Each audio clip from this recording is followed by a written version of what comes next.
Muy bien, buenas noches. Que el amor de Dios, su misericordia, su bondad estén con nosotros. Continuamos pues nuestro estudio. Estamos haciendo este capítulo 2 de la carta del apóstol San Juan, la primera carta del apóstol San Juan, el capítulo 2. Hemos leído hasta el 5, incluso leímos hasta el 6, creo. Dice primera de Juan 2:1, mis queridos hijos. ¿Se acuerdan que Eh, ¿Se acuerdan que yo les decía la semana pasada que, como lo dice de bonito en qué? En la Reina Valera, dice, hijitos míos, hijitos míos. Y en esta nueva traducción viviente lo dice mis queridos hijos, refiriéndose a nosotros, el apóstol Juan. Y dice, mis queridos hijos, les escribo estas cosas para que no pequen. Pero si alguno peca, tenemos un abogado que defiende nuestro caso ante el Padre. Es Jesucristo, es que es verdaderamente justo. Y recuerdo que tuvimos toda una enseñanza sobre Jesús como abogado, como mediador delante del Padre. Es el versículo 2 dice, Él mismo es el sacrificio. ¿Se acuerdan que les hablé del propiciatorio? Y entonces en la versión Reina Valera dice, Él mismo es la propiciación por nuestros pecados. Aquí dice, Él mismo es el sacrificio que pagó por nuestros pecados, y no solo nuestros, sino también los de todo el mundo. Entonces hablamos de la salvación universal. Y vimos el versículo 3 que dice, podemos estar seguros de que conocemos a Dios si obedecemos sus mandamientos. Y aquí hablábamos que cuáles eran los mandamientos. Aquí no se está refiriendo a los 10 mandamientos porque le está hablando al pueblo cristiano, al pueblo que fue salvo, al pueblo que vive de acuerdo a la gracia. Ya no vimos de acuerdo a la ley. Es cuáles mandamientos. Pues los mandamientos de su Hijo Jesús, que están expresados en sus enseñanzas, ¿cierto? Veíamos eso. Dice, si alguien afirma yo conozco a Dios, pero no obedezco los mandamientos de Dios, es un mentiroso y no vive en la verdad. Eso lo vimos hace 8 días. Si alguno dice, entonces, ay, yo creo en Dios, y ¿qué? Como lo dice acá, yo conozco a Dios, pero no obedece los mandamientos de Dios, es un mentiroso. Aquí lo dice claramente Juan, y no vive en la verdad. Pero los que obedecen la palabra de Dios demuestran verdaderamente cuánto lo aman. Así es como sabemos que vivimos en Él. Los que dicen que viven en Dios deben vivir como Jesús vivió. En este versículo 5, entonces, cuando dice, pero los que obedecen la palabra de Dios demuestran verdaderamente cuánto lo aman, así es como sabemos que vivimos en Él. En cambio, cuando guardamos su palabra, dice acá, entonces el amor de Dios se ha perfeccionado en nosotros.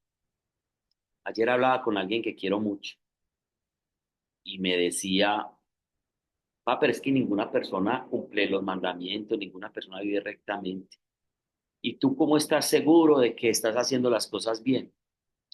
Y ya les dije quién era la persona.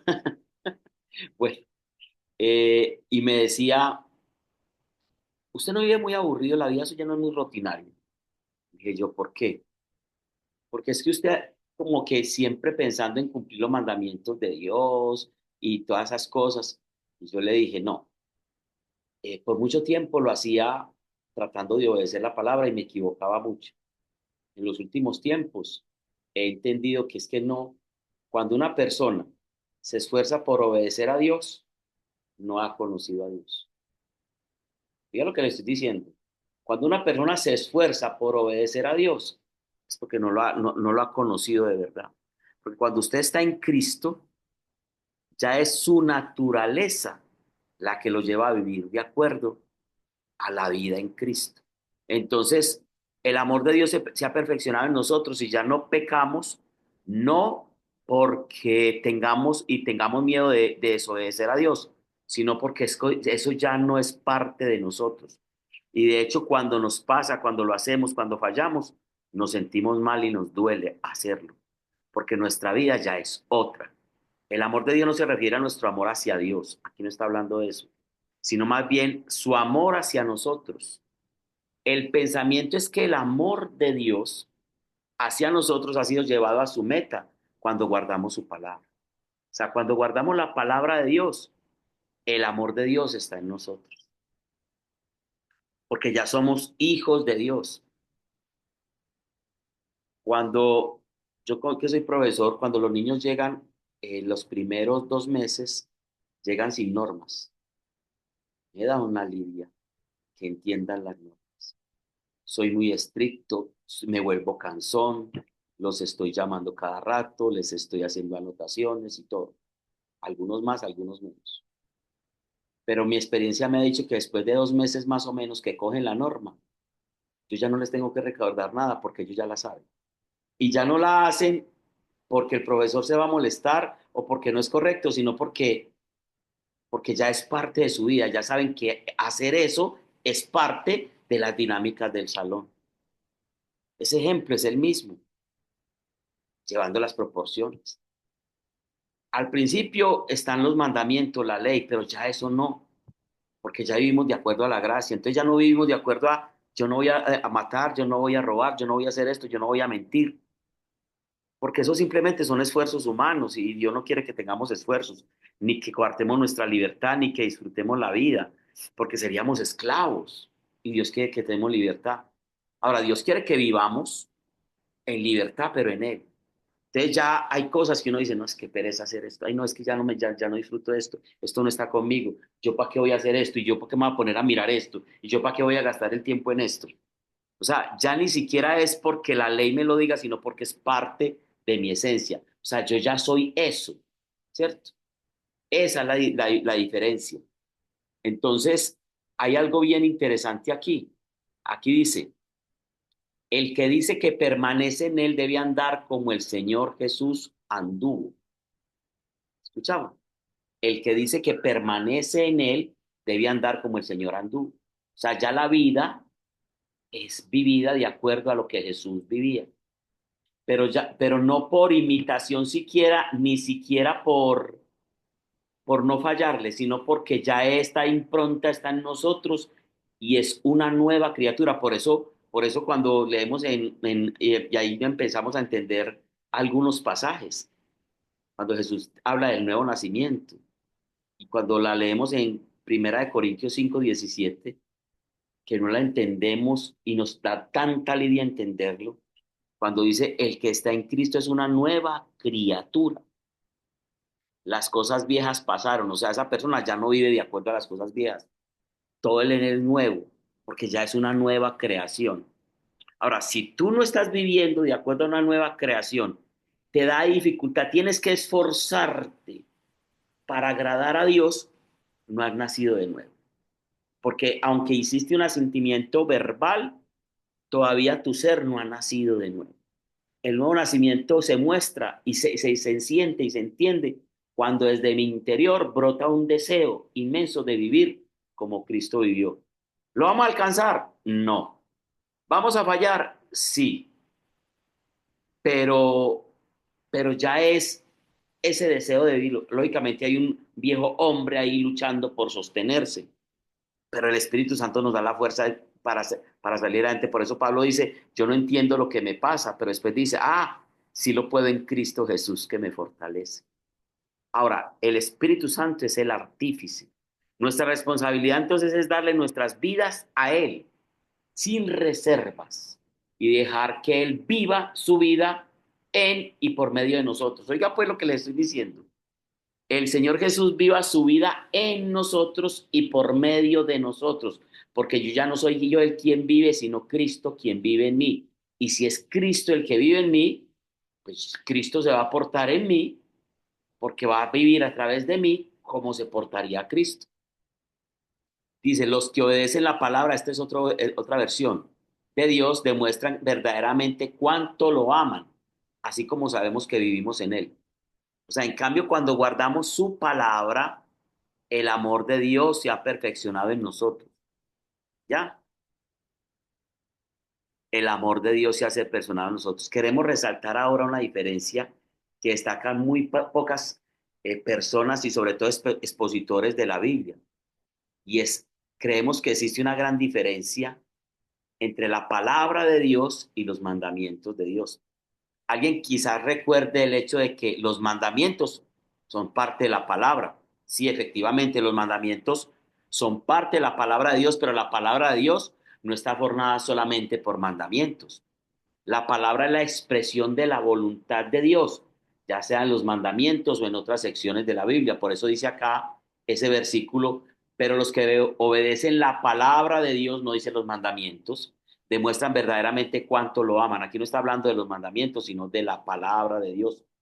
En la palabra de Dios, usted tiene su revelación completa para nosotros acerca de su voluntad para nuestras vidas. Ahora hago un alto en el camino. Miren hasta aquí la relevancia de conocer la palabra de Dios.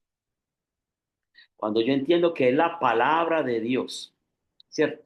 La que me une a Cristo, la que me une a Dios, que la obediencia a la palabra es la que demuestra verdaderamente cuando amamos a Dios y cómo sabemos que vivimos en Él, porque es a la luz de la palabra. Entonces la palabra de Dios debe tomar mucha relevancia en nuestra vida y debe convertirse en una constante búsqueda, ¿cierto? En la palabra de Dios usted tiene revelación completa para su vida acerca de la voluntad de Dios. Ahora, el Señor Jesucristo dijo en el capítulo 14, en el Evangelio de San Juan, el capítulo 14, que lo estudiamos alguna vez, el versículo 15, que ya se los he dicho a saciar, si ustedes me aman, guardarán mis mandamientos. Pero está hablando Jesús. Ya no está hablando de los 10 mandamientos de la ley mosaica, está hablando de los mandamientos de Jesús. Si me aman, obedecerán mi mandamiento.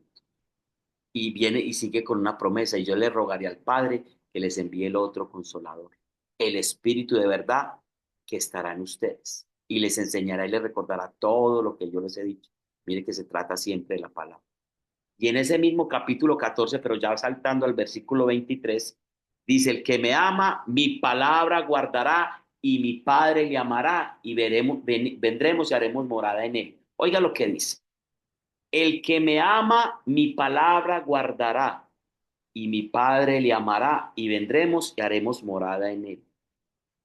O sea, el amor de Dios va a estar en nosotros al guardar la palabra de Dios. Aquí no está hablando de mandamientos, dice, el que me ama, mi palabra guardará. Porque es que a veces la gente resume toda la fe de Dios en cumplir unos secos mandamientos que inclusive ya nosotros no vimos de acuerdo a esa ley, sino a la gracia.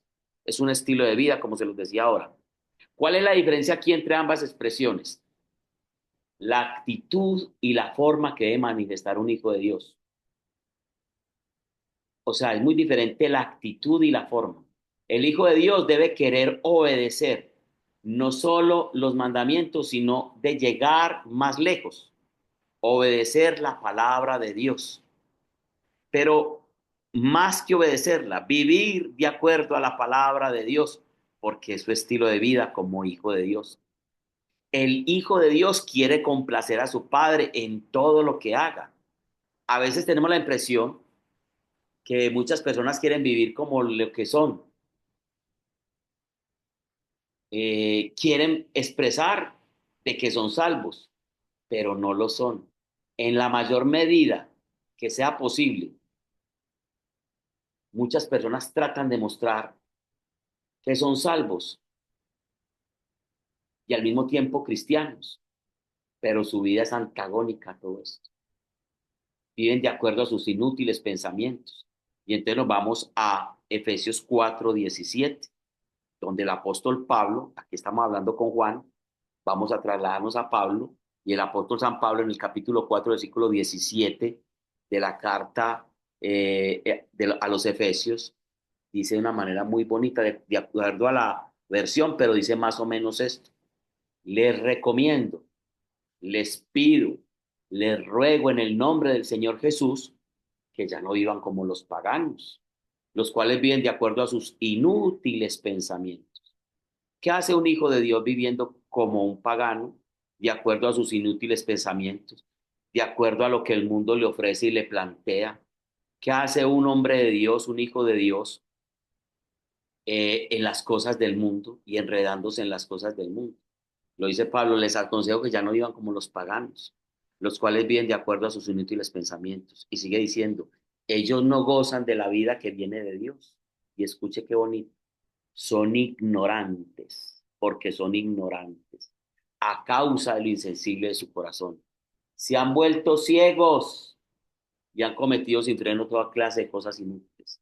Y me gusta como dice el versículo 20 que sigue, y dice, pero ustedes no conocieron a Cristo para vivir así. O sea, ¿qué diferencia hay entre nosotros que conocemos a Cristo, que aceptamos a Cristo, que aceptamos la gracia, el regalo de la salvación, si vivimos de acuerdo a los paganos? Entonces Pablo nos dice, no, ustedes no conocieron a Cristo para vivir así. Y dice después, si es que de veras aprendieron de Él, en qué consiste la verdad. O sea, su palabra. Pensamos que muchas personas al oír hablar de pecado, piensan solo en los pecados de comisión, o sea, los pecados que yo cometo, que hago.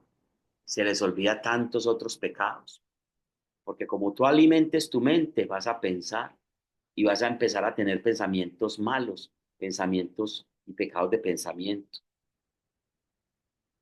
palabras incorrectas, porque pensamos desde chiquito que las palabras que de esas fuertes que decimos las palabras groseras, vulgaridades, son esas. Pero decirle idiota, estúpido, pendejo, pedazo de bobo a una persona, cualquier cosa que hagamos, o decirle usted no sirve para nada, un montón de cosas, son palabras malas y es pecado.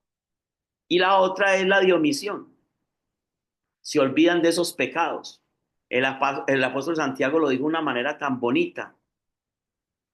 Dice en Santiago 4:17, en la carta de Santiago capítulo 4, versículo 17, el que sabe hacer lo bueno y no lo hace, comete pecado.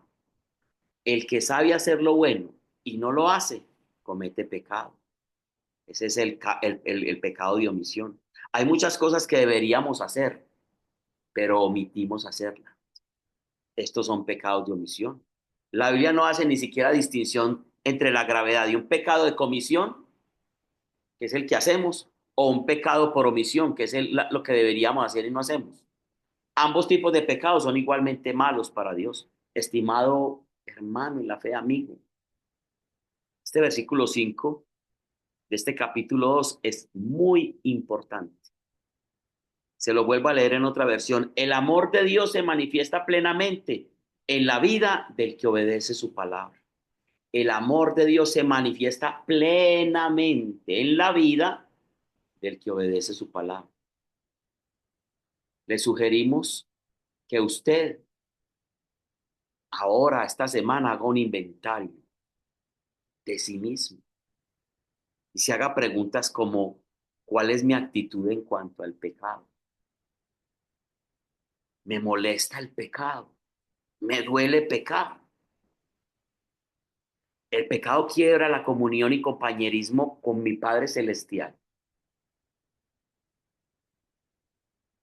O cuando usted peca, le impulsa a clamar a Dios diciéndole, oh Dios mío, me he equivocado, he cometido una mala acción y quiero confesar el mal que he hecho, quiero tener una relación de comunión contigo, no quiero que se rompa esa relación. Me parece muy bonito el rey David, como escribe en ese Salmo 51 precisamente al respecto de esto, cuando el profeta Natán le hace ver su pecado. Hay algo tan bonito. Dice, soy pecador de nacimiento, versículo 15, Salmo 51. Desde el momento en que fui concebido por mi madre, soy pecador. Pero tú deseas honradez desde el vientre. Y aún allí me enseñas sabiduría. Purifícame de mis pecados y quedaré limpio. Lávame y quedará más blanco que la nieve. Devuélveme la alegría otra vez. Se rompió el vínculo, el compañerismo contigo. Deja que me goce ahora que me has quebrantado. No sigas mirando mis pecados. Quita la mancha de mi culpa. Crea en mí, oh Dios, un corazón limpio y renueva el espíritu fiel dentro de mí. No me expulses de tu presencia y no me quites tu Santo Espíritu. Restaura en mí la alegría de tu salvación y haz que esté dispuesto a obedecerla. Entonces enseñaré a los rebeldes tus caminos y ellos se volverán a ti. Qué bonito. Un hombre que siente que pecó, que le duele haber pecado. El versículo 6 dice, los que dicen que viven en Dios deben vivir como Jesús vivió. Yo vivo en Dios, yo creo en Dios y en María Santísima, pero viven como si Dios no existiera. Eso es ateísmo. Vivir sin Dios, ateos. Sin, teos Dios. Vivir sin Dios es ateísmo. Y creer en Dios, pero vivir sin Dios es ser ateo. Estamos llenos de ateos en la iglesia, llenos. Un montón de personas que, fieles a los ritos, pero su vida no le atina a lo que Dios quiere de su palabra. De hecho, no conocen la palabra de Dios. Así el que dice que permanece en él debe andar como el Señor Jesús anduvo. Su vida siempre debe estar así, tal como está expuesta en los evangelios, en la palabra de Dios. Esa es nuestra pauta, nuestra guía, nuestra bitácora. No es una vida que podamos vivir con nuestras propias fuerzas. Y ahí quiero ser claro, no son tus fuerzas, no son mis fuerzas. Te declaro derrotado en tus fuerzas, porque por eso Dios hizo que nacieras de nuevo, porque es bajo esa nueva naturaleza, con la ayuda del Espíritu Santo, como puedes vivir de acuerdo a lo que Dios espera de ti. No es en tus fuerzas, es solo posible por el poder del Espíritu Santo. Entonces eso necesitas una vida. Más, más Biblia, más oración, más búsqueda de Dios, menos internet, menos celular, menos televisión. O sea, yo les dije a ustedes hace mucho tiempo en este mismo espacio, hay dos lobos peleando en nuestro interior. ¿Y quién va a ganar esa batalla? Al que más alimentes. Alimentas al lobo de la carne, al lobo del mundo, pues él va a ganar. Pero si alimentas al lobo del espíritu, va a ganar. ¿Qué es lo que alimentas tú más en el día a día? ¿Qué es lo que más forma parte de tu vida? Ay, pero es que mucha gente dice, me decían ayer, que usted como que no disfruta la vida, que usted como que vive aburrido. Y yo la miré a los ojos a esa persona y le dije, ¿tú crees que yo vivo aburrido? Lo que pasa es que yo veo la vida de una manera diferente ya. Yo no le vendo a nadie que soy bueno porque tengo muchos errores, pero mi vida la disfruto de otra manera muy diferente. Y mis cosas, mis entretenciones son muy diferentes a lo que, y debe ser así, y la de muchas personas. Yo apenas estoy en pañales con muchas personas que tienen una vida consagrada a Dios, pero estamos en ese camino. Entonces, no vivo infeliz. Yo disfruto la vida. Cada minuto, cada momento le doy gracias a Dios por el regalo de la vida, por tener lo que tengo. Y no estoy hablando de lo que tengo material, porque eso inclusive es añadidura. Gracias por ello. Gracias por tener un techo, por tener un trabajo, por tener un transporte. No, pero hay otras cosas por las que le doy gracias. Gracias por permitirme conocerlo. Gracias por permitirme tener la certeza de que soy salvo por medio de la gracia. Gracias por permitirme conocer el amor de Jesucristo en mi vida. Gracias por tener la posibilidad de tener intimidad con Dios y sentir la presencia de Dios en la oración. Gracias todos los días, Señor. Nuestra responsabilidad es darle nuestras vidas a Dios sin reservas y dejar que Él viva la vida en y por medio de nosotros. Esa es la realidad. ¿Vamos a fallar? Claro que vamos a fallar. No vamos a atinar, a veces no vamos a atinar, pero ya nos duele, ya no es parte de nuestra naturaleza. No somos pecadores, somos hijos de Dios que nos equivocamos y como tal le pedimos perdón a Dios y le pedimos fuerzas para seguir adelante. Es la diferencia grande entre el ser del mundo y ser hijo de Dios. Porque como hijos de Dios vivimos de acuerdo a la verdad que hay en Cristo Jesús. Efesios 4:20. Ustedes no conocieron a Cristo para vivir así, si es que de veras aprendieron de Él en qué consiste la verdad. Padre, gracias por tu amor, por tu gracia, por tu bondad. Gracias por este tiempo que nos regalas, por tu palabra. Seguimos estudiando despacio esta eh, primera carta del apóstol Juan, el capítulo 2, y seguiremos adelante. Que sea el obrar de Dios en nuestras vidas. Descansamos en Él. Amén.